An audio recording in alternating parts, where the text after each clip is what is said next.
Hello everyone, welcome back to my channel. আজকে নিয়ে আসলাম দারুণ একটি রেসিপি, সবজি খিচুড়ি রেসিপি। তো আমি প্রথমে দিয়েছি একটা পাতিল, তারপর দিয়েছি সয়াবিন তেল এবং দিয়েছি পেঁয়াজ, গরম মশলা। এটাকে বাদামি করে ভেজে নিয়েছি। নেওয়ার পর দিয়ে দিলাম আদা বাটা, রসুন বাটা, মরিচের গুঁড়া, হলুদের গুঁড়া, জিরার গুঁড়া, ধনিয়ার গুঁড়া। এখন আমি এই মশলাটাকে দিয়ে দিলাম স্বাদ মতো লবণ। এখন আমি এটাকে সুন্দর করে কুক করব 5 মিনিট।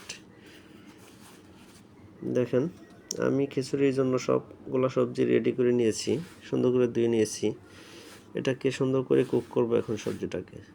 সিম, ফুলকপি, আলু, গাজর এবং দিয়েছি লাউ।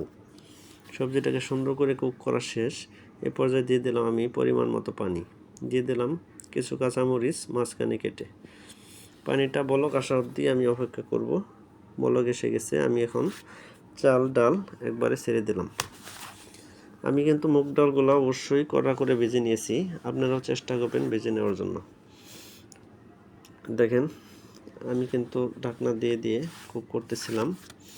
এখন আমি এটাকে দমে দিয়ে দেবো। দম শেষ, দম ছেড়ে দিছি। আমি এটা ক্লিয়ার দেখাবো আপনাকে যে কতটা ইয়ামি হয়েছে আমার খিচুড়িটা, আর কতটা সফট হয়েছে।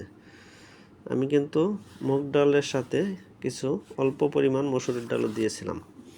আর অবশ্যই পারলে পোলার চাল ইউজ করার চেষ্টা করবেন।